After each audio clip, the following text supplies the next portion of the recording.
Amy Hoeber, right, a Republican who is running in the Maryland 6th Congressional District primary, talks to a supporter at an early voting center in Frederick, Maryland. She is one of several candidates running for the seat despite not actually living in the district.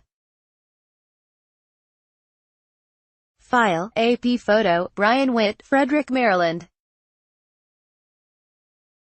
AP, in the crowded and competitive race for Maryland's only open congressional seat, some of the better-known candidates don't actually live in the district and they blame the lingering effects of partisan gerrymandering, which has gotten new attention and court challenges recently in the state and beyond.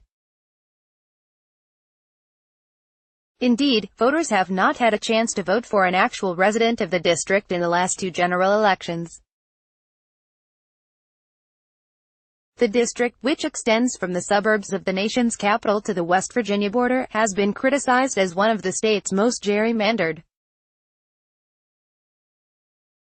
Representative John Delaney, a three-term Democrat who does not live in the 6th District, isn't running for re-election because he's seeking the Democratic nomination for president in 2020. Delaney's last two Republican opponents, Dan Bongino in 2014 and Amy Hoeber in 2016, also did not live in the district. Hoeber, who is running again for the GOP nomination against Lisa Lloyd, Bradley Street, Roars and Kurt Elsesser, cites partisanship in drawing the boundaries as one reason people outside the district have been running. I would prefer to live inside it, and if it were drawn properly I would live inside it. But the issue here is that I am literally about the distance from here to that first car over there outside the district lines, Hoeber said in the parking lot of an early voting center in Frederick. Others say the competitiveness of the district is the draw. Although Democrats, who controlled the governor's office and the General Assembly in 2011, redrew it to boost Democrats in what had been a steady Republican district, Delaney barely survived the challenge from Bongino. The U.S. Supreme Court this month declined to rule on a challenge to the process. The case on redistricting for political gain, which was only in a preliminary phase, will now go to trial. Candidates who can do so are underscoring their residency and strong local ties. Del. Aruna Miller, a Democrat, is highlighting her work as a state legislator in the district since 2011 and her emphasis on constituent services. People want to know that I'm accessible, that I'm able to resolve the issues and problems that they present to me, and sometimes it could be as simple as contacting the director of a department to resolve that issue. Sometimes it could be as complex as proposing a piece of legislation, Miller said. Among the candidates who have entered the race is the co-owner of a national wine megastore chain who is pumping his own money into the race. The name of David Trone, co-owner of Total Wine. His opponents, in a Democratic primary with 8 candidates, are quick to take aim at his willingness to use his fortune, while Trone contends self-funding frees him from special interests he says have spoiled Washington. A lot of it goes to, you still got to get your message out, because the career politicians, that's all they do, Trone said while taking a break from greeting morning commuters on the first day of early voting at a subway stop in the Maryland suburbs of Washington.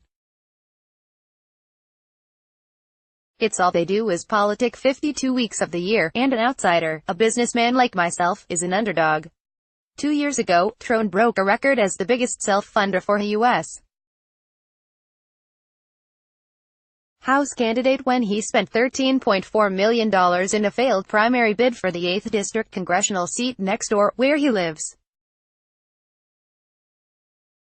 So far, in this 6th District campaign, he has reported spending about $10 million of his money. I would like to see him run in his own district. I guess he did that already, said Andrew Duck, who lives in the district in Brunswick. Duck has won the Democratic nomination twice before and lost to former Republican Rep. Roscoe Bartlett, who held this seat for 20 years before the lines were redrawn in 2011 to include more Democrats from Montgomery County, states N. Roger Mano, George English, Chris Graves and Christopher Hersey also are running in the Democratic primary. Ann Davis, a Democrat from Boyd's who voted for Miller in early voting, described her as a personally engaged legislator. She's concerned about people and about relationships as well as the technical aspects, Davis said. Technically, she's super, but she's also concerned about all of the people aspects of what she's doing, which is what I want in a congressperson. Marjorie Schenkel, a Republican, said she voted for Hoeber, after receiving lots of mail from her campaign. I didn't get anything from the others, I wasn't familiar with them, said Schenkel, of Frederick. Some voters said they are weighing the fact that Maryland no longer has a woman in the state's congressional delegation. Charla McCoy, a Democrat in Frederick, said that influenced her vote for Dr. Nadia Hashima.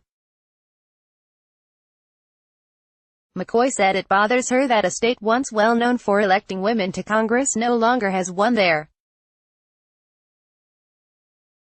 I think it's important, because every day I put on the TV, I see Congress and the Senate and all of these men making bad choices, and I need somebody with some sense in there to make some better choices, McCoy said. Copyright 2018 The Associated Press. All rights reserved. This material may not be published, broadcast, written or redistributed.